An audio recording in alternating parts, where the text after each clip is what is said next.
Hi, folks. We've been talking about covalently bonded compounds. And this time we're going to talk about how do you name these simple covalently bonded compounds. And we're going to stick to simple compounds.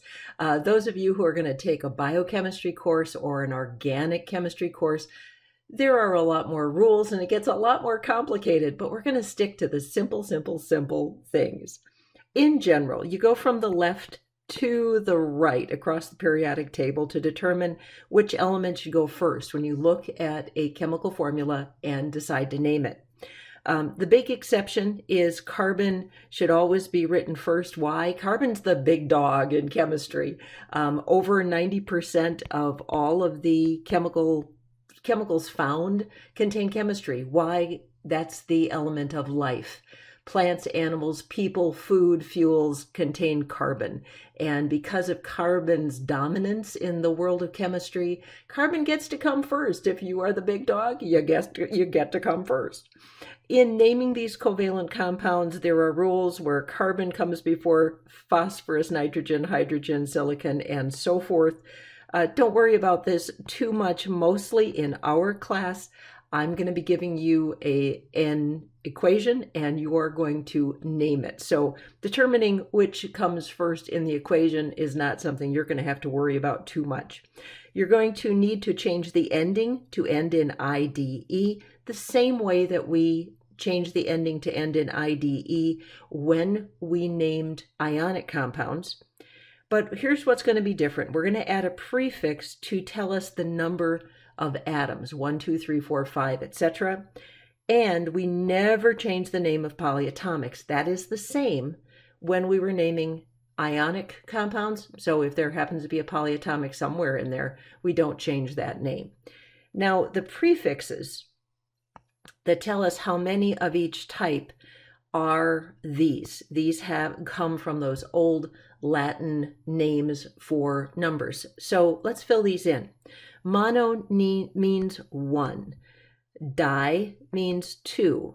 Now, why di as opposed to bi for bicycle or binary? I don't know, but it happens to be di. Tri is three, like in tricycle. Tetra is four. Tetra is four.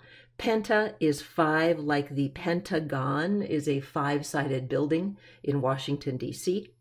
Hexa is six. A six-sided sign or something is a hexagon. Hepta is seven. Octa is eight. Nona is nine. Deca is 10. Now, hepta, octa, nona, and deca might look a lot like September, October, November, and December, and a little bit of just astronomy and calendar trivia. September used to be the 7th, 8th, 9th, and 10th month, but 2,000 years ago or so, they split the calendar in two, slopped in 2 extra months, one for Julius Caesar, one for Augustus Caesar, and these got changed to being the 9th, 10th, 11th, and 12th month. So it made perfect sense at the time, and then they just changed the calendar on you. But that's why 7, 8, 9, and 10. Poly in chemistry means many. So if you hear something like polyester, poly means many, and ester is a kind of chemical molecule. So let's practice naming some of these. CCl4. CCl4 is carbon. Okay, now you never use mono on the first element. If there happens to be one, you never put mono on it. Just the name indicates there is one atom. There are 4 chlorines, so 4 is tetra. So this is going to be carbon tetra chlor, and you change the suffix to end in IDE, carbon tetrachloride. Silicon and 2 oxygens, so the first name is 1, so it's silicon. Oxygen is 2 of them, so it's di for 2, ox, ending in IDE, silicon dioxide. 2 nitrogens, so dinitrogen. 1 oxygen, mono, oxide. Dinitrogen monoxide. One nitrogen, so this is nitrogen, and one oxygen, monoxide.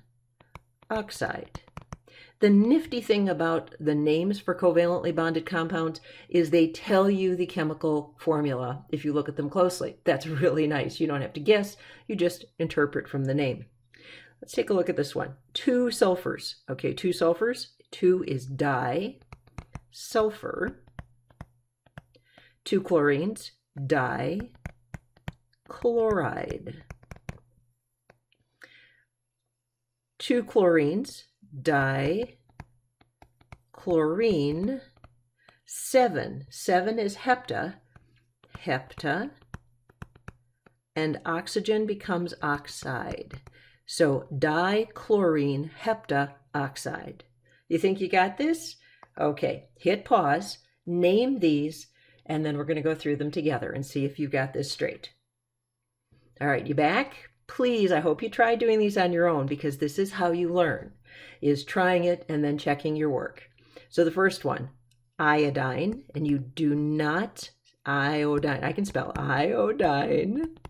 You never put mono in the first one. 5 is penta. Change the ending to fluoride. Iodine pentafluoride. 2 nitrogen, dinitrogen.